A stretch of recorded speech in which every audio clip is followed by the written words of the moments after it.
Hello everyone, welcome to my channel Vasvi's multiverse. ఈరోజు మీ అందరికి ఒక మంచి ఫ్రై చెప్పేస్తానండి. అదేనండి గోబీ 65. ఇదైతే పెళ్ళిళ్ళలో మస్ట్ అండ్ షుడ్గా పెడతారు. మనకైతే చాలా నచ్చుతుంది. ఆ సాంబార్కి ఈ గోబీ 65 కాంబినేషన్ అయితే అబ్బాబ్బాబ్బా భలే ఉంటుంది కదండి.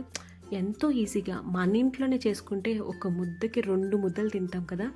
అందుకే ఎలా చేయాలి ఏంటో నేను చెప్పానా మీతో. దీనికోసం నేను ఒక గోబీని ఫుల్గా తీసుకొని బాగా కట్ చేసుకొని పెట్టుకున్నాను. కొంచెం పీసెస్ అనేవి పెద్ద పెద్దగా కట్ చేసుకోండి. ఆ తర్వాత బాగా నీళ్ళు మరిగించుకొని అందులో ఈ గోబీని మొత్తం యాడ్ చేసేయండి. అది ఒక 70% కుక్ అయిన తర్వాత 1 టేబుల్ స్పూన్ ఉప్పు కూడా వేసుకొని మొత్తం అంతా డ్రైన్ అవుట్ చేసుకోండి. వాటర్ అస్సలు ఉండకూడదు. గోబీలో నుంచి మొత్తం అంతా తీసి పక్కన పెట్టుకోండి.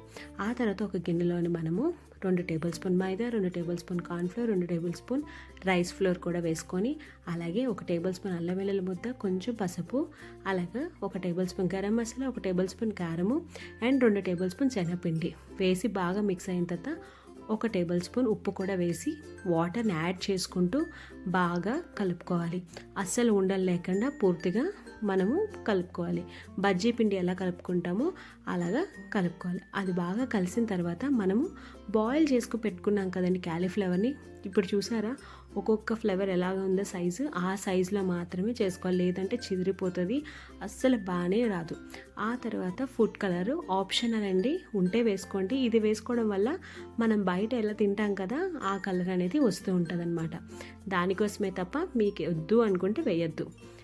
తర్వాత మొత్తం అంతా బాగా కలుపుకొని ఈలోపే ఆయిల్ అంతా హీట్ చేసుకుంటాం. బాగా హీట్ ఎక్కిన ఆయిల్లోని మనం ఇది మీడియం ఫ్లేమ్లో పెట్టుకొని ఒక్కొక్క ఫ్లేవర్ని అందులో వేసుకొని ఒక 2 మినిట్స్ వరకు అస్సలు కదపద్దు.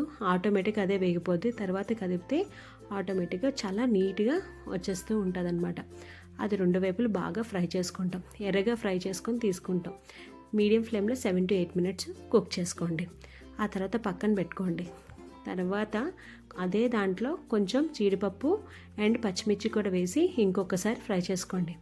All done. ఇంకేం లేటు, మంచి సాంబార్తో ఈ ఫ్రై చేసుకొని తినండి, సూపర్గా ఉంటుంది. మీకు ఈ వీడియో కానీ నచ్చినట్టు like and share and subscribe చేయండి. మీకు ఎలాంటి వీడియోస్ కావాలో నాతో షేర్ చేస్తే పోస్ట్ చేస్తూ ఉంటాను. అలాగే please subscribe to my channel. Thank you so much.